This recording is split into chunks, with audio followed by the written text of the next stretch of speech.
What's up, YouTube? This OG Weasel Urban Conversion, and I'm back again. I got my trilateral hat on now. Yeah, can't be stopped. Trilateral bullet count. OG Weasel Urban Conversion, and I'm back again with another story. Just now tuning in to my channel, hit that like and subscribe button.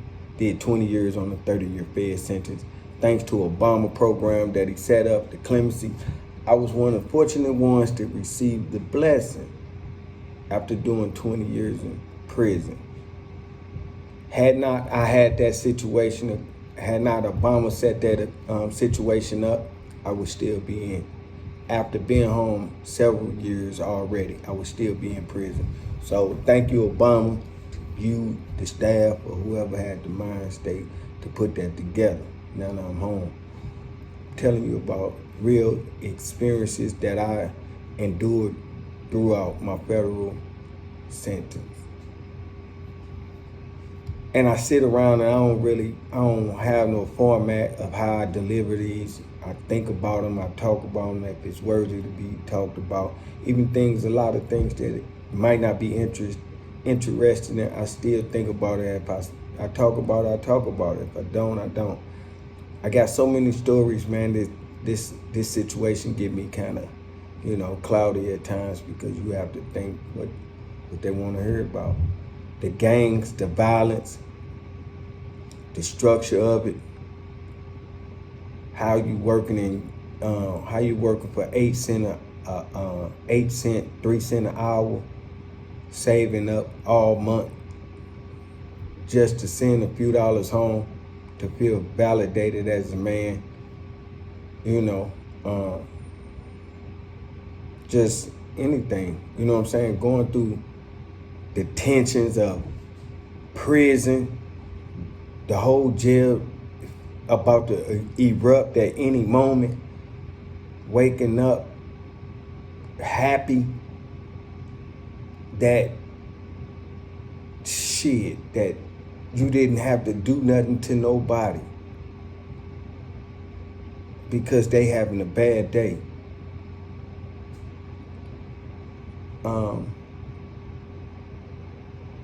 Working out, having a lot of time on your mind, having a lot of time on your head throughout your sentence, just navigating, watching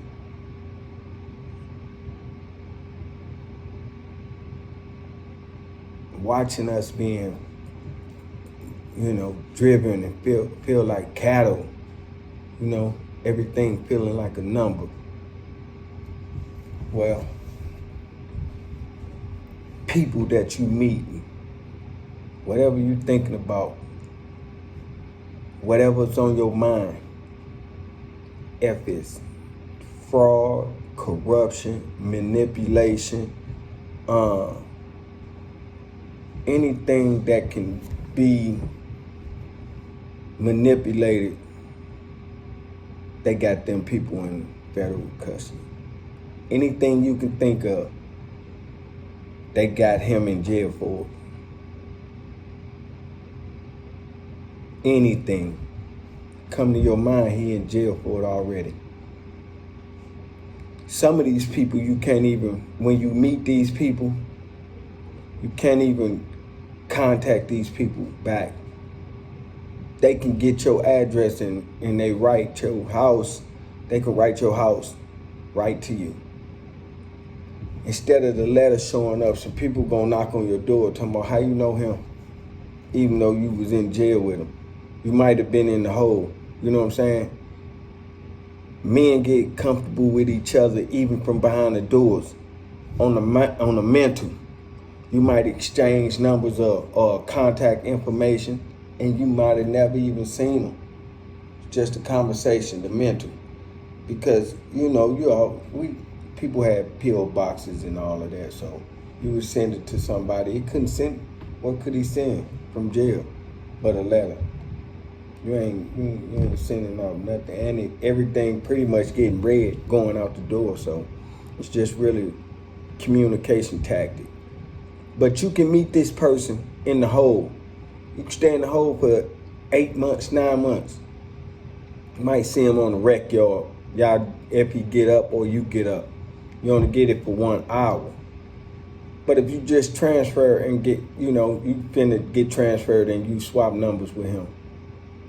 Because of what he know. Or you write to him, to the address that he gave you, and then they'll send it to him, all of that. Now, when you send a letter out or he try to send you a letter, people knock on your door like this. How you know him?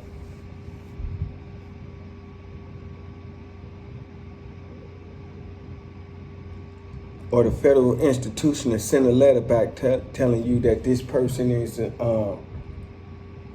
incapable of receiving any incoming or outgoing mail, period. And that's what you call a political prisoner. People walking around that can't receive or push out no type of mail. That's what the federal government call prisoner of war.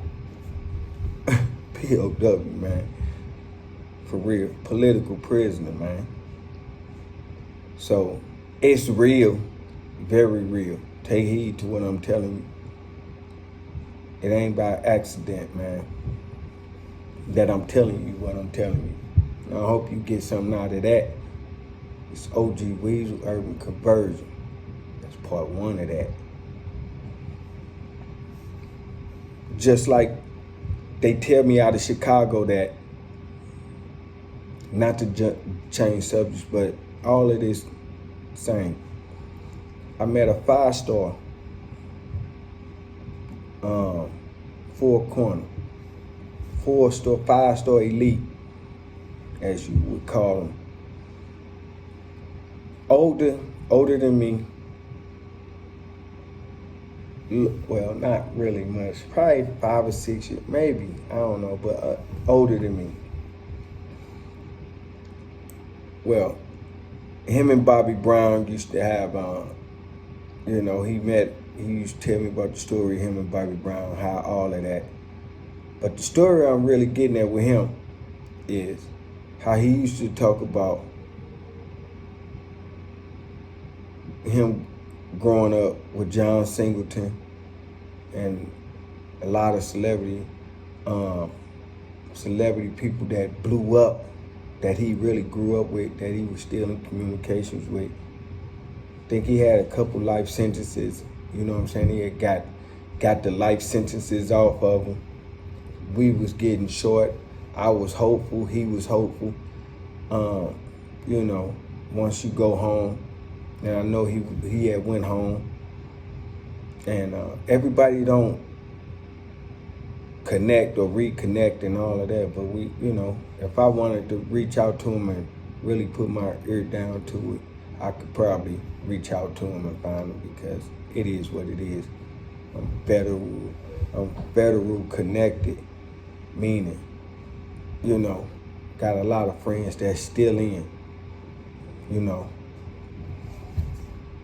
and I'm the voice of the feds. I'm gonna tell you, the shit that we went through in that motherfucker, man, it wasn't nothing, it was something serious, man. Something serious, man. Tense moments. Meet a lot of good people, man. Lot of guys come home and be entrepreneurs. They got their own real businesses, man. They got real trucks, 18-wheelers. They driving trucks. They doing all right for themselves, man. They doing all right for themselves on a legit level, man. So I praise my Fed homies that's home, and I praise my Fed brothers that's on their way home. Telling stories, man. This OG Weasel, man. This is my truth.